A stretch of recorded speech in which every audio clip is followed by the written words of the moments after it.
Good morning. Introductory economics അതിലെ multiple choice questions ആണ് നമ്മൾ ഈ ഒരു വീഡിയോക്കകത്ത് ഡിസ്കസ് ചെയ്യുന്നത്. നിങ്ങൾക്ക് അറിയാവുന്ന പോലെ തന്നെ 60 ചോദ്യങ്ങളാണ് ഈ ഒരു മൾട്ടിപ്പിൾ ചോയ്സ് ക്വസ്റ്റ്യൻ ബാങ്കിനകത്തുള്ളത്. അതിൽ നിന്ന് 20 ചോദ്യങ്ങളായിരിക്കും നിങ്ങൾക്ക് പരീക്ഷയ്ക്ക് വരുന്നുണ്ടാവുക. അപ്പോൾ അതിൻ്റെ 1/3 ഭാഗം തന്നെ നിങ്ങൾക്ക് ചോദിക്കുന്നുണ്ട്. സോ എല്ലാ ചോദ്യങ്ങളും കൃത്യമായിട്ട് ചോദ്യവും അതിൻ്റെ ഉത്തരവും മാത്രം മനസ്സിലാക്കി വെക്കുക. അതർ ഓപ്ഷൻസിനെ നോക്കാതെ നമ്മൾ ചോദ്യവും ഉത്തരവും മാത്രം മനസ്സിലാക്കി വെച്ച് പോയി കഴിഞ്ഞാൽ തന്നെ നമുക്ക് ഫുൾ മാർക്ക് സ്കോർ ചെയ്യാൻ വേണ്ടിയിട്ട് പറ്റും. സോ ഇതിലെ ചോദ്യങ്ങളിലേക്ക് കിടക്കാം. ഒന്നാമത്തെ ചോദ്യം, ഫസ്റ്റ് ഫിനാൻസ് കമ്മീഷൻ്റെ ചെയർമാൻ ആരാണ് എന്നുള്ളതാണ്. KC നിയോഗിയാണ് അതിൻ്റെ ആൻസറായിട്ട് വരുന്നത്. രണ്ടാമത്തെ ചോദ്യം, FRBM ആക്ട് പാസ് ചെയ്തിട്ടുള്ള ഏത് വർഷത്തിലാണ് എന്നുള്ളത്. 2003 FRBM ആക്ട് പാസ് ചെയ്തിട്ടുള്ളത്. ദെൻ റിസർവ് ബാങ്ക് ഓഫ് ആക്ടിൻ്റെ കീഴിൽ ഷെഡ്യൂൾഡ് ബാങ്കുകൾ ഏത് ഷെഡ്യൂളിലാണ് വരുന്നത് എന്നുള്ളതാണ്. സെക്കൻഡ് ഷെഡ്യൂളിനകത്താണ് ശരിക്കും ഈ ഷെഡ്യൂൾഡ് ബാങ്കുകൾ വരുന്നത്. റിസർവ് ബാങ്കിൻ്റെ നിയമപ്രകാരം ഷെഡ്യൂൾഡ് ബാങ്കുകൾ വരുന്നത് സെക്കൻഡ് ഷെഡ്യൂളിൻ്റെ റിസർവ് ബാങ്ക് ആക്ടിൻ്റെ സെക്കൻഡ് ഷെഡ്യൂളിലാണ് വരുന്നത്. ദെൻ KYC എന്ന് പറഞ്ഞു കഴിഞ്ഞാൽ എന്താണ് എന്നുള്ളതാണ്. നമ്മളൊക്കെ ബാങ്കിലൊക്കെ പോകുന്ന സമയത്ത് KYC അപ്ഡേറ്റ് ചെയ്യാൻ പറയാറുണ്ട്. KYC എന്ന് പറഞ്ഞു കഴിഞ്ഞാൽ നോ യുവർ കസ്റ്റമർ എന്നുള്ളതാണ്. കസ്റ്റമറുടെ ഡാറ്റ കളക്ട് ചെയ്യുക എന്ന് മാത്രമാണ് അതിന് വരുന്നത്. ദെൻ നെക്സ്റ്റ് വരുന്നത്, which of the following are not method of credit control. ക്രെഡിറ്റിനെ കൺട്രോൾ ചെയ്യാൻ വേണ്ടിയിട്ട്, അതായത് ഈ നമ്മുടെ കൊമേഴ്ഷ്യൽ ബാങ്കുകൾ പബ്ലിക്കിലേക്ക് കൊടുക്കുന്ന ക്രെഡിറ്റുകളെ അല്ലെങ്കിൽ കടം കൊടുക്കുന്നതിന് എങ്ങനെ കൺട്രോൾ ചെയ്യാം എന്നുള്ളതാണ്. അതിൽ ഉൾപ്പെടാത്തതാണ് നമ്മളോട് ചോദിച്ചിട്ടുള്ളത്. അതിൽ വരുന്നത് ഇഷ്യൂ ഓഫ് നോട്ട്സ് ആണ്. നോട്ട് ഇഷ്യൂ ചെയ്യുക എന്നുള്ളതാണ്. യഥാർത്ഥത്തിൽ ഈ ഇഷ്യൂ നോട്ട് എന്ന് പറയുന്നത് RBIയുടെ കാറ്റഗറിയിൽ വരുന്നതാണ്. ഇനി റിസർവ് ബാങ്ക് ഓഫ് ഇന്ത്യ ഈ നോട്ട് ഇഷ്യൂ ചെയ്യുകയാണെങ്കിൽ സ്വാഭാവികമായിട്ടും മണി സർക്കുലേഷൻ കൂടും. അതിൻ്റെ ഭാഗമായിട്ട് എന്ത് ചെയ്യും, കൊമേഴ്ഷ്യൽ ബാങ്കുകൾ കൂടുതലായിട്ട് കടം കൊടുക്കാൻ തുടങ്ങും, പബ്ലിക്കിലേക്ക് ക്രെഡിറ്റ് കൊടുക്കാൻ തുടങ്ങും, ലോൺസ് ആൻഡ് അഡ്വാൻസസ് പ്രൊവൈഡ് ചെയ്യാൻ തുടങ്ങും. സോ അതിൽ വരാത്തൊരു കാര്യമാണ്. The next, debit card means എന്താണ് ഡെബിറ്റ് കാർഡോട് ഉദ്ദേശിക്കുന്നത് എന്നുള്ളത്. പേ നൗ എന്നുള്ളതാണ്. അതുകൊണ്ട് ഇപ്പോൾ തന്നെ പേയ്മെൻറ്റ് നടത്തുക എന്നുള്ളതാണ് അതുകൊണ്ട് ഉദ്ദേശിക്കുന്നത്. ദെൻ നെക്സ്റ്റ്, നബാർഡ് വരുന്നത് ഏതാണ് എന്നുള്ളതാണ്. ഡിപ്പാർട്ട്മെൻറ്റ് ഓഫ് RBI ആണ്. അതേപോലെ തന്നെ holy owned subsidiary of RBI ആണ്. അതേപോലെ തന്നെ സബ്സിഡറി ഓഫ് RBI ആണ്. ഇതിൽ വരുന്ന നൺ ഓഫ് ദി എബോവ് എന്ന് പറയുന്ന ആൻസറാണ് വരുന്നത്. ദെൻ അതേപോലെ തന്നെ the first bank established in India. ഇന്ത്യയിൽ ആദ്യമായിട്ട് എസ്റ്റാബ്ലിഷ് ചെയ്തിട്ടുള്ള ബാങ്ക് ഏതാണ് എന്നുള്ളതാണ്. ബാങ്ക് ഓഫ് ഹിന്ദുസ്ഥാനാണ് ആദ്യമായിട്ട് എസ്റ്റാബ്ലിഷ് ചെയ്തിട്ടുള്ള bank. Then next, an increase in investment is caused by. ഇൻവെസ്റ്റ്മെൻറ്റുകൾ കൂടിക്കഴിഞ്ഞാൽ, ആളുകൾ കൂടുതലായിട്ട് ഇൻവെസ്റ്റ് ചെയ്യാൻ തുടങ്ങിക്കഴിഞ്ഞാൽ സ്വാഭാവികമായിട്ടും എന്താ സംഭവിക്കുക എന്നുള്ളതാണ്. ലോവർ ഇൻട്രസ്റ്റ് റേറ്റ് ആണ്, അതായത് അതിൽ നിന്ന് കിട്ടുന്ന റിട്ടേൺ കുറയും എന്നുള്ളതാണ് അതിൻ്റെ മീനിങ് വരുന്നത്. Then next, which type of bank deals with short term credit. ഈ ഷോർട്ട് ടേം ക്രെഡിറ്റുകൾ ഡീൽ ചെയ്യുന്ന ബാങ്ക് ഏതാണ് എന്നുള്ളതാണ്. കൊമേഴ്ഷ്യൽ ബാങ്കുകളാണ് ഷോർട്ട് ടേം ക്രെഡിറ്റുകൾ പ്രൊവൈഡ് ചെയ്യാറുള്ളത്. മറ്റു ബാങ്കുകളൊക്കെ പ്രൊവൈഡ് ചെയ്യാറുള്ളത് ലോങ് ടേം ബാങ്കുകളാണ്. ലോങ് ടേം ടൈപ്പ് ഓഫ് ക്രെഡിറ്റുകളാണ് പ്രൊവൈഡ് ചെയ്യാറുള്ളത്. Then next, personal income include. ഒരു വ്യക്തിയുടെ പേഴ്സണൽ ഇൻകത്തിൽ ഇൻക്ലൂഡ് ചെയ്യുന്ന കാര്യം താഴെ പറയുന്നതിൽ ഏതാ എന്നുള്ളതാണ്. ഡിവിഡൻഡ് ഡിസ്ട്രിബ്യൂട്ടഡ് ആണ്. ഡിവിഡൻഡ് എന്ന് പറഞ്ഞു കഴിഞ്ഞാൽ കമ്പനീസ് അവർക്ക് കിട്ടുന്ന ലാഭത്തിൻ്റെ വിഹിതം അതിൻ്റെ ഷെയർ ഹോൾഡേഴ്സിന് വീതിച്ചു കൊടുക്കും. അങ്ങനെ കിട്ടുന്ന ഒരു ഷെയറിൻ്റെ മുകളിൽ കിട്ടുന്ന ആ ഒരു എമൗണ്ടിനെയാണ് നമ്മൾ ഡിവിഡൻഡ് എന്ന് പറയാം. അപ്പോൾ ഈ ഡിവിഡൻഡ് എന്ന് പറയുന്നത് പേഴ്സണൽ ഇൻകത്തിൽ, വ്യക്തിയുടെ പേഴ്സണൽ ഇൻകത്തിൽ ഇൻക്ലൂഡ് ചെയ്യുന്ന ഒരു കാര്യമാണ്. The next, the book general theory of employment interest and money establish ചെയ്തിട്ടുള്ള ഈ ഒരു ബുക്ക് എന്നാണ് അത് പബ്ലിഷ് ചെയ്തിട്ടുള്ളത് എന്നുള്ളതാണ്. പബ്ലിഷ് ചെയ്ത എന്നാണ് എന്നുള്ളതാണ്. 1936 എന്ത് ചെയ്തിട്ടുള്ളത്, ഈ ഒരു ബുക്ക് പബ്ലിഷ് ചെയ്തിട്ടുള്ളത്. Then demand pull inflation may be caused by. ഈ ഡിമാൻഡ് പുൾ ഇൻഫ്ലേഷൻ സംഭവിച്ചു കഴിഞ്ഞാൽ അതുകൊണ്ടുണ്ടാകുന്ന കാര്യങ്ങളാണ്. ഒന്ന്, എ ഡിക്രീസ് ഇൻ ഇൻട്രസ്റ്റ് റേറ്റിൽ കുറവുണ്ടായിരിക്കും എന്നുള്ളതാണ് അതിൻ്റെ ആൻസറായിട്ട് വരുന്നത്. Then the Cambridge version of quantity theory of money was developed. ഈ Cambridge version of quantity theory of മണിയുടെ കാംബ്രിഡ്ജ് വേർഷൻ ആരാണ് എന്ത് ചെയ്തിട്ടുള്ളത്, അത് ഡെവലപ്പ് ചെയ്തിട്ടില്ല എന്നാണ് ചോദിച്ചിട്ടുള്ളത്. സോ അതിൻ്റെ ആൻസർ പിഗോ തന്നെയാണ് വരുന്നത്. Then which is are determinant of private ഇൻവെസ്റ്റ്മെൻറ്റിൻ്റെ ഡിറ്റർമിനൻസ് ആയിട്ട് വരുന്നത്. അതിൽ പറഞ്ഞിട്ടുള്ള ആദ്യത്തെ 3 അതിൻ്റെ ഡിറ്റർമിനൻസ് തന്നെയാണ്. So all of the above എന്ന് പറയുന്ന 4ാമത്തെ ഓപ്ഷനാണ് അവിടെ വരുന്നത്. Then 16th question, the concept of inside money and outside money. ഇൻസൈഡ് മണിയും ഔട്ട്സൈഡ് മണി എന്ന് പറയുന്ന ഈ കൺസെപ്റ്റ് ആരാണ് ഡെവലപ്പ് ചെയ്തത് അല്ലെങ്കിൽ ആരാണ് ഗിവൺ ചെയ്തിട്ടുള്ളത് എന്നുള്ളതാണ് ചോദിച്ചിട്ടുള്ളത്. ഗേർലി ആൻഡ് ഷോ എന്ന് പറയുന്ന വ്യക്തിയാണ് എന്ത് ചെയ്തിട്ടുള്ളത്, ആ ഒരു കൺസെപ്റ്റ് ഇൻസൈഡ് മണിയും ഔട്ട്സൈഡ് മണി എന്ന് പറയുന്ന കൺസെപ്റ്റ് ഇൻട്രൊഡ്യൂസ് ചെയ്തിട്ടുള്ളത്. Then the equation of exchange is MV = PT എന്ന് പറയുന്ന ഇക്വേഷൻ ഇർവിൻ ഫിഷറിൻ്റെ ഇക്വേഷനാണ്, നമുക്കറിയാം. അത് ഈ ഇക്വേഷൻ എന്താണ്, ഇക്വേഷൻ ഓഫ് എക്സ്ചേഞ്ചിൻ്റെ ഇക്വേഷൻ എന്താണെന്നുള്ള ചോദിച്ചിട്ടുള്ളത്. MV = PT എന്നുള്ളതാണ് ആൻസറായിട്ട് വരുന്നത്. Then next, what is the effect of monetary policy in A situation of liquidity trap? Liquidity trap ഉണ്ടാകുന്ന സമയത്ത് മോണിറ്ററി പോളിസിയുടെ സിറ്റുവേഷൻ എന്താണ്? മോണിറ്ററി പോളിസി ഇനെഫക്റ്റീവ് ആയിരിക്കും, അതൊരിക്കലും ഒരു കാര്യത്തെ അഫക്റ്റ് ചെയ്യില്ല എന്നുള്ളതാണ്, ഇനെഫക്റ്റീവ് ആയിട്ടായിരിക്കും ഉണ്ടാവുക എന്നുള്ളതാണ്. നെക്സ്റ്റ് ചോദ്യം, the quantity theory of money first propounded in 1588. 1588 ഒരു Italian economist quantity theory of money introduce ചെയ്തിട്ടുണ്ട്. അത് ആരാണ് എന്നുള്ളതാണ് ചോദിച്ചിട്ടുള്ളത്. ആ ഒരു ഇറ്റാലിയൻ എക്കണോമിസ്റ്റിനെയാണ് ചോദിച്ചിട്ടുള്ളത്. ഡവാൻസാറ്റി എന്ന് പറയുന്ന എക്കണോമിസ്റ്റാണ് എന്ത് ചെയ്തിട്ടുള്ളത്, ആ ഒരു തിയറി 1588 അത് ഡെവലപ്പ് ചെയ്തിട്ടുള്ളത്. Then equation of exchange is associated with, ആരുടെ ഇക്വേഷനാണ് ഈ ഇക്വേഷൻ ഓഫ് എക്സ്ചേഞ്ച് എന്നുള്ളത് ചോദിച്ചിട്ടുള്ളത്? ഇർവിൻ ഫിഷറിൻ്റെ, നമ്മൾ നേരത്തെ പറഞ്ഞ പോലെ ഇർവിൻ ഫിഷറിൻ്റെ ഇക്വേഷനാണ് ഇക്വേഷൻ ഓഫ് എക്സ്ചേഞ്ച്. അദ്ദേഹത്തിൻ്റെ ഇക്വേഷൻ MV=PT എന്നുള്ളതാണ് വരുന്നത്. ദെൻ ഫിഷറിൻ്റെ equation exchange state that P varies directly with M. അതായത് ആ ഒരു ഇക്വേഷനകത്ത് നമുക്ക് ശ്രദ്ധിച്ചാൽ കഴിഞ്ഞാൽ അറിയാം പിയും അതേപോലെ തന്നെ എമ്മും എന്ത് ചെയ്യുന്നുണ്ട്, ഒരു ഡയറക്റ്റ് കോറിലേഷൻ ഉണ്ട്. അത് പി വാരി ചെയ്യുന്നതിനനുസരിച്ച് എന്ത് ചെയ്യുന്നുണ്ട്, അവിടെ എമ്മിലും ചേഞ്ച് ഉണ്ടാകും എന്നുള്ളതാണ് അതിൻ്റെ ആൻസർ വരുന്നത്. Then the number of times of a unit the number of times a unit of money exchanges hands during a unit of period of time is known as, അതായത് നമ്മുടെ number of times of unit of money, ഒരു money exchange ചെയ്യുന്ന സമയത്ത് അതിൻ്റെ number of times അത് എന്തിനെ സൂചിപ്പിക്കുന്നു, അല്ലെങ്കിൽ എന്താണ് അതിനെ സൂചിപ്പിക്കുന്നത് എന്നുള്ളതാണ്. വെലോസിറ്റി ഓഫ് സർക്കുലേഷൻ ഓഫ് മണിയാണ് അതിൻ്റെ ആൻസർ ആയിട്ട് വരുന്നത്. അതായത് അവിടെ പണം ഇങ്ങനെ സർക്കുലേറ്റ് ചെയ്യുന്നപ്പോഴെന്ന് അതിനെയാണ് എന്ത് ചെയ്യുന്നത്, ഈ നമ്പർ ഓഫ് ടൈംസ് അവിടെ സൂചിപ്പിക്കുന്നത്. The next, which are the following is a not a function of commercial bank? Commercial ബാങ്കിൻ്റെ ഫംഗ്ഷൻ അല്ലാത്തത് പ്രിൻറ്റിംഗ് ബാങ്ക് നോട്ട്സ് ആണ്, ബാങ്ക് നോട്ടുകൾ പ്രിൻറ്റ് ചെയ്യുക എന്നുള്ളതാണ്. അത് കൊമേഴ്ഷ്യൽ ബാങ്കിൻ്റെ ഫംഗ്ഷൻ അല്ല. The next, which of the following is not an function of central bank? Central ബാങ്കിൻ്റെ ഫംഗ്ഷൻ അല്ലാത്ത ഒരു കാര്യമാണ് ചോദിച്ചിട്ടുള്ളത്. ക്രിയേഷൻ ഓഫ് ക്രെഡിറ്റ് ആണ്. നമ്മൾ പറഞ്ഞു ക്രിയേഷൻ ഓഫ് ക്രെഡിറ്റ് കൊമേഴ്ഷ്യൽ ബാങ്കിൻ്റെ ഫംഗ്ഷൻ ആണെന്ന് ഓൾറെഡി നമ്മൾ ഒരു ചോദ്യത്തിൽ പറഞ്ഞിട്ടുണ്ടായിരുന്നു. അപ്പോൾ സെൻട്രൽ ബാങ്കിൻ്റെ ഫംഗ്ഷൻ അല്ല ക്രിയേഷൻ ഓഫ് ക്രെഡിറ്റ് എന്ന് പറയുന്നത്. Then if the central bank wants to control credit it should, അതായത് സെൻട്രൽ ബാങ്ക് ക്രെഡിറ്റിനെ കൺട്രോൾ ചെയ്യാൻ തീരുമാനിച്ചു കഴിഞ്ഞാൽ അവരെന്താ ചെയ്യുക എന്നുള്ളതാണ്. Raise the bank rate, bank rate എന്തെങ്കിലും കൂട്ടും. അതായത് ബാങ്ക് റേറ്റ് എന്ന് പറഞ്ഞു കഴിഞ്ഞാൽ അവിടെ ഈ കൊമേഴ്ഷ്യൽ ബാങ്കുകൾക്ക് കൊടുക്കുന്ന റേറ്റിനെയാണ് നമ്മൾ എന്താ പറയുക, ബാങ്ക് റേറ്റ് എന്ന് പറയുന്നത്. കൊമേഴ്ഷ്യൽ ബാങ്കുകൾക്ക് RBI അവരുടെ മുകളിൽ ചുമത്തുന്ന ഇൻട്രസ്റ്റ് റേറ്റിനാണ് ബാങ്ക് റേറ്റ് എന്ന് പറയുന്നത്. ബാങ്ക് റേറ്റ് എന്ത് ചെയ്യും, അവിടെ റൈസ് ചെയ്യും അല്ലെങ്കിൽ ഇൻക്രീസ് ചെയ്യും.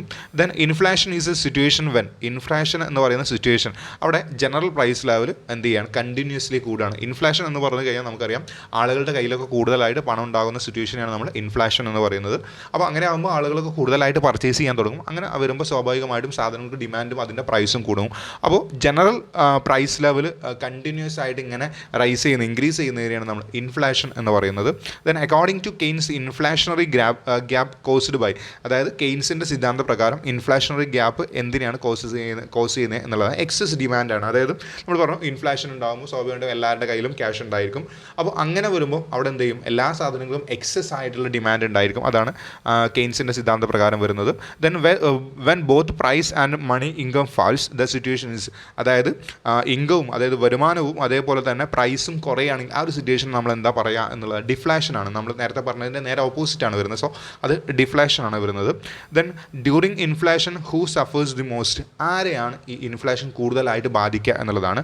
വേജ് ആൻഡ് സാലറി ഏണേഴ്സിനെയാണ്. കാരണം സ്ഥിരമായിട്ട് ഒരേ വരുമാനം കിട്ടിക്കൊണ്ടിരിക്കുന്ന ആളുകളാണ് ഈ വേജസ്, അതായത് ദിവസവേതനാടിസ്ഥാനത്തിലും അതേപോലെ തന്നെ മാസ വേതനാടിസ്ഥാനത്തിലൊക്കെ ജോലി ചെയ്യുന്ന ആളുകൾക്ക് അവരുടെ ഇൻകം എന്ത് ചെയ്യുന്നില്ല, കൂടുന്നില്ല. പക്ഷേ അവിടെ ജനറൽ പ്രൈസ് ലെവലും അതേപോലെ തന്നെ സാധനങ്ങളുടെ ഡിമാൻഡ് കൂടുന്ന സാഹചര്യത്തിൽ അവിടെ എന്ത് ചെയ്യും, പ്രൈസ് ലെവൽ കൂടുന്നതുകൊണ്ട് തന്നെ അവർക്ക് കൂടുതലായിട്ട് വാങ്ങിക്കാൻ വേണ്ടിയിട്ട് പറ്റില്ല. സോ സ്വാഭാവികമായിട്ടും ബാധിക്കുന്നത് വേജ് ആൻഡ് സാലറി ഏണേഴ്സിനെയാണ് എന്ത് ചെയ്യുക, അത് കൂടുതലായിട്ട് ബാധിക്കാം.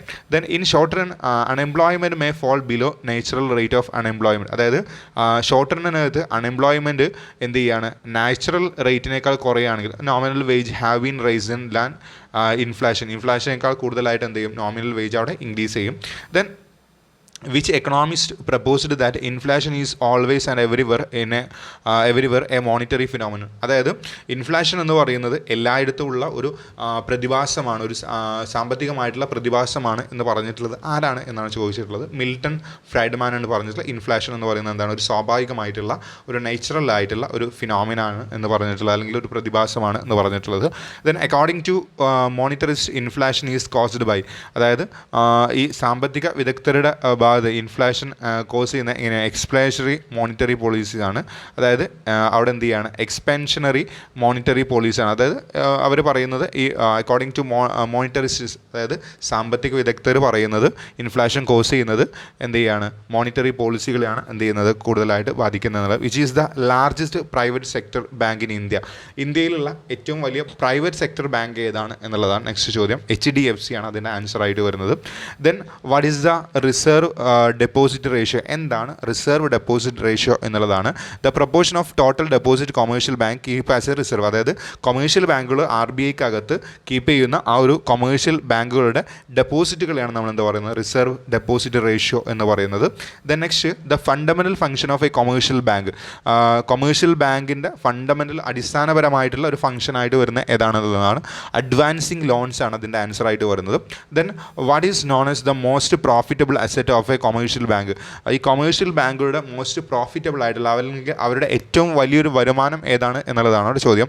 Loans and advances to its കസ്റ്റമേഴ്സിന് കൊടുക്കുന്ന ലോൺസ് ആൻഡ് അഡ്വാൻസ് ആണ്. ഏത് ബാങ്ക് ആയിക്കോട്ടെ, അവരുടെ കൊമേഴ്ഷ്യൽ ബാങ്കുകളുടെ അവരുടെ ഏറ്റവും വലിയ വരുമാനം അല്ലെങ്കിൽ അവർക്ക് ഏറ്റവും കൂടുതൽ ലാഭം ഉണ്ടാക്കി കൊടുക്കുന്നത് ലോൺസ് ആൻഡ് അഡ്വാൻസസ് കൊടുക്കുന്നതിലൂടെയാണ്. കാരണം അവർ പിന്നെ ഡെപ്പോസിറ്റുകൾ സ്വീകരിക്കുന്നതിന് അവർ തിരിച്ചങ്ങോട്ട് ഇൻട്രസ്റ്റ് റേറ്റ് കൊടുക്കേണ്ടത്, പക്ഷേ അവർക്ക് കിട്ടുന്ന വരുമാനം ഈ ലോൺസും അഡ്വാൻസസും പ്രൊവൈഡ് ചെയ്യുന്നതിലൂടെയാണ്. സോ ഈ കൊമേഴ്ഷ്യൽ ബാങ്കുകളുടെ മോസ്റ്റ് പ്രോഫിറ്റബിൾ ആയിട്ടുള്ള ഒരു അസറ്റ് എന്ന് പറയുന്നത് അല്ലെങ്കിൽ അവരുടെ ഒരു പിന്നെ ഇൻവെസ്റ്റ്മെൻറ്റ് എന്ന് പറയുന്നത് ലോൺസ് ആൻഡ് അഡ്വാൻസസ് ആണ്. അതിലൂടെയാണ് അവർ കൂടുതലായിട്ട് പണം കണ്ടെത്തുന്നത്.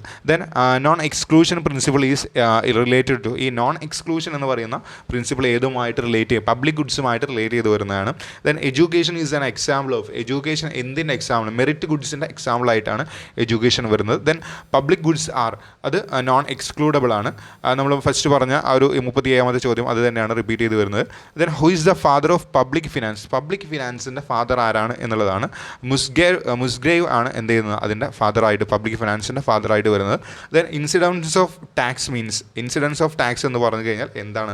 അവിടെ വരുന്ന 3 ഓപ്ഷൻസും അതിൻ്റെ ആൻസർ തന്നെയാണ്. So all of the above ആണ് അതിൻ്റെ ആൻസർ ആയിട്ട് വരുന്നത്. Then which is the tax shifting? Tax shifting എന്ന് ഏതൊക്കെയാണ് എന്നുള്ളതാണ് ചോദിച്ചിട്ടുള്ളത്. അതിൽ 2ാമത്തെയും 3ാമത്തെയും ആൻസർ അതിൻ്റെ കൃത്യമായിട്ടുള്ള ആൻസറാണ്. സോ B ആൻഡ് C ആണ് 4ാമത്തെ ഓപ്ഷനാണ് അവിടെ വരുന്നത്. ദെൻ 43ാമത്തെ ചോദ്യം, the equity principle of taxation was propounded by. The equity principle of taxation എന്ന് പറയുന്നത് ആരാണ് ഇൻട്രൊഡ്യൂസ് ചെയ്ത് എന്നുള്ളതാണ്. അത് ആഡം സ്മിത്ത് ആണ്. Then BOP, balance of payment includes. Balance of പേയ്മെൻറ്റിനകത്ത് ഇൻക്ലൂഡ് ചെയ്യുന്ന അക്കൗണ്ട്സുകൾ ഏതൊക്കെയാണ്? കറണ്ട് അക്കൗണ്ട് ഉണ്ട്, ക്യാപിറ്റൽ അക്കൗണ്ട് ഉണ്ട്, ഒഫീഷ്യൽ റിസർവ് അക്കൗണ്ട് ഉണ്ട്. ഇത് 3ഉം BOPക്കകത്ത് ഇൻക്ലൂഡ് ചെയ്യുന്നുണ്ട്. So all of the above ആണ് അതിന് ആൻസർ ആയിട്ട് വരുന്നത്. Then next, international trade refers to trade between. International trade എന്ന് പറഞ്ഞു കഴിഞ്ഞാൽ ആ ട്രേഡ് എന്താണ് എന്നുള്ളതാണ് ചോദിച്ചിട്ടുള്ളത്. ട്രേഡ് ബിറ്റ്വീൻ 2 കൺട്രീസ് ആണ്. 2 രാജ്യങ്ങൾ തമ്മിലുള്ള ട്രേഡിനെയാണ് നമ്മൾ ഇൻ്റർനാഷണൽ ട്രേഡ് എന്ന് പറയാം. സോ 2 കൺട്രീസ് ആണ് അതിൻ്റെ ആൻസർ ആയിട്ട് വരുന്നത്. Then under a fixed exchange rate system dash are official changes in the value of countries currencies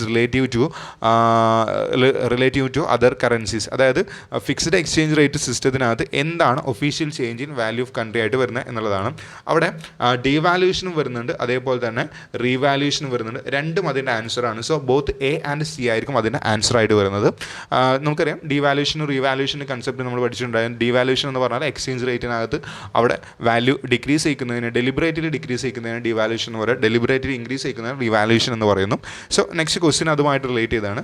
dash is the deliberate downward adjustment of official exchange rate reduces the currencies value. കറൻസിയുടെ value കുറക്കാൻ വേണ്ടിയിട്ട് officially എന്ത് ചെയ്യുകയാണ്, exchange rate deliberately എന്ത് ചെയ്യുകയാണ്, കുറയ്ക്കുകയാണെങ്കിൽ അതിനെന്താ പറയുക, ഡീവാല്യൂഷൻ ആണ് അതിന് ആൻസർ വരുന്നത്. ദെൻ നെക്സ്റ്റ്, ഡെലിബറേറ്റ്ലി എന്ത് ചെയ്യുകയാണ്, കൂട്ടുകയാണെങ്കിൽ, ഇൻക്രീസ് ചെയ്യും, വാല്യൂ ഓഫ് കറൻസി ഇൻക്രീസ് ചെയ്യുകയാണെങ്കിൽ അതിനെ റീവാല്യൂഷൻ എന്നാണ് പറയുക. Then the key effect of devaluation is that. ഈ ഡീവാല്യൂഷൻ്റെ കീ എഫക്റ്റ് എന്തായിരിക്കും എന്നുള്ളത്, makes the domestic currency cheaper relative to other currencies. അതായത് മറ്റ് കറൻസികളുമായിട്ട് കമ്പയർ ചെയ്യുന്ന സമയത്ത് ഡൊമസ്റ്റിക് കറൻസി അല്ലെങ്കിൽ നമ്മുടെ രാജ്യത്തിൻ്റെ കറൻസി എന്ത് ചീപ്പറായിട്ട് വരും അല്ലെങ്കിൽ വില കുറഞ്ഞതായിട്ട് വരും എന്നുള്ളതാണ്. ദെൻ അതിൻ്റെ കീ എഫക്റ്റ് ആയിട്ട് വരുന്നത്. Then which among the following is the implication of revaluation. എന്താണ് റീവാല്യൂഷൻ്റെ ഇംപ്ലിക്കേഷനുമായിട്ട് റിലേറ്റ് ചെയ്യുക? Revaluation makes the countries export relatively more expensive. അതായത് റീവാല്യൂഷൻ നടത്തി കഴിഞ്ഞാൽ, അതായത് എക്സ്ചേഞ്ച് റേറ്റിന് നമ്മുടെ കറൻസിയുടെ വാല്യൂ ഇൻക്രീസ് ചെയ്ത് കഴിഞ്ഞാൽ എന്തായിരിക്കും സംഭവിക്കുക എന്നുള്ളതാണ്. അതായത് എക്സ്പോർട്ട് ചെയ്യുന്ന സമയത്ത് എന്ത് ചെയ്യും, നമ്മുടെ സാധനങ്ങളുടെ ഗുഡ്സിൻ്റെ വില നല്ലതായിട്ട് കൂടും എന്നുള്ളതാണ്. അതാണ് അതിൻ്റെ ആൻസർ ആയിട്ട് വരുന്നത്. ദെൻ ഡീവാല്യൂഷൻ എന്തിനൊക്കെയാണ് ലീഡ് ചെയ്യുക എന്നുള്ളതാണ്. അവിടെ ആദ്യത്തെ മൂന്നും അതിൻ്റെ ആൻസറാണ്. So all of the above ആണ് അതിൻ്റെ ആൻസർ ആയിട്ട് വരുന്നത്. PDS സ്റ്റാൻഡ് ഫോർ, PDS എന്ന് പറഞ്ഞാൽ എന്തിനാണ് സ്റ്റാൻഡ്, പബ്ലിക് ഡിസ്ട്രിബ്യൂഷൻ സിസ്റ്റമാണ്. ഈ റേഷൻ കടകളൊക്കെ നമുക്കറിയാം PDS അണ്ടറിൽ വരുന്നതാണ്. സോ പബ്ലിക് ഡിസ്ട്രിബ്യൂഷൻ സിസ്റ്റം, അതിനെയാണ് നമ്മൾ PDS എന്ന് പറയുന്നത്. Then agriculture credit is given by, credit ആരൊക്കെയാണ് കൊടുക്കുന്നത്? കോപ്പറേറ്റീവ്സ് കൊടുക്കാറുണ്ട്, കോപ്പറേറ്റീവ് ബാങ്കുകൾ കൊടുക്കാറുണ്ട്, RRBS കൊടുക്കാറുണ്ട്, നബാർഡ് പ്രൊവൈഡ് ചെയ്യാറുണ്ട്. So all of the above ആണ് അതിന് ആൻസർ ആയിട്ട് വരുന്നത്. ഇന്ത്യയിലെ നെക്സ്റ്റ് ക്വസ്റ്റ്യൻ ആണ്, ഇന്ത്യയിൽ ഗ്രീൻ റവല്യൂഷൻ വന്നതിന് ശേഷം ഏറ്റവും സക്സസ്ഫുൾ ആയിട്ട് പ്രൊഡക്ഷൻ നടത്തിയിട്ടുള്ള ഗുഡ്സ് ഏതാണ്, അല്ലെങ്കിൽ ആ പ്രോഡക്റ്റ് ഏതാണ് എന്നുള്ളതാണ്. അവിടെ വീറ്റിൻ്റെ പ്രൊഡക്ഷനാണ് കൂടുതലായിട്ട് ഈ ഒരു ഗ്രീൻ റവല്യൂഷൻ വന്നത് മോസ്റ്റ് സക്സസ്ഫുൾ പ്രൊഡക്ഷനായിട്ട് വന്നിട്ടുള്ളത്. ദെൻ RRB വെർ സ്റ്റാർട്ടഡ്, അതായത് റീജിയണൽ റൂറൽ ബാങ്ക് സ്റ്റാർട്ട് ചെയ്തിട്ടുള്ള 1975 വന്നിട്ടുള്ളത്. Then the worst form of land tenures സിസ്റ്റത്തിൽ വേസ്റ്റ് ഫോംസ് ഏതൊക്കെയാണെന്ന് ചോദിച്ചിട്ടുള്ളത്. അവിടെ ജമീന്ദാരി സിസ്റ്റം, അതേപോലെ തന്നെ റയർ വാരി സിസ്റ്റം, മഹൽവാരി സിസ്റ്റം, ഇതൊക്കെ വേസ്റ്റ് ഫോംസ് തന്നെയാണ്. So all of the above ആണ് അതിൻ്റെ ആൻസർ ആയിട്ട് വരുന്നത്. Then when the first industrial policy was introduced, ആദ്യത്തെ ഇൻഡസ്ട്രിയൽ പോളിസി ഇൻട്രൊഡ്യൂസ് ചെയ്തിട്ടുള്ള 1948 ഇൻട്രൊഡ്യൂസ് ചെയ്തിട്ടുള്ളത്. ദെൻ ഇമ്പോർട്ട് കോട്ട എന്ന് പറഞ്ഞു കഴിഞ്ഞാൽ അതിനെന്താണ് പറയുക എന്നുള്ളതാണ്. നോൺ താരിഫ് ട്രേഡ് ബാരിയർ ആണ് യഥാർത്ഥത്തിൽ ഇമ്പോർട്ട് കോട്ട എന്ന് പറയുന്നത്. ദെൻ നെക്സ്റ്റ് 59ാമത്തെ ചോദ്യം, balance of payment uses the day system of അക്കൗണ്ടിങ്ങിൻ്റെ ഏത് സിസ്റ്റമാണ് BOPക്കകത്ത് യൂസ് ചെയ്യുന്നത് എന്നുള്ളതാണ്. ഡബിൾ എൻട്രി സിസ്റ്റമാണ് എന്ത് ചെയ്യുന്നത്, അക്കൗണ്ടിങ്ങിൻ്റെ ഡബിൾ എൻട്രി സിസ്റ്റമാണ് ഈ ബാലൻസ് ഓഫ് പേയ്മെൻറ്റിനകത്ത് യൂസ് ചെയ്യുന്നത്.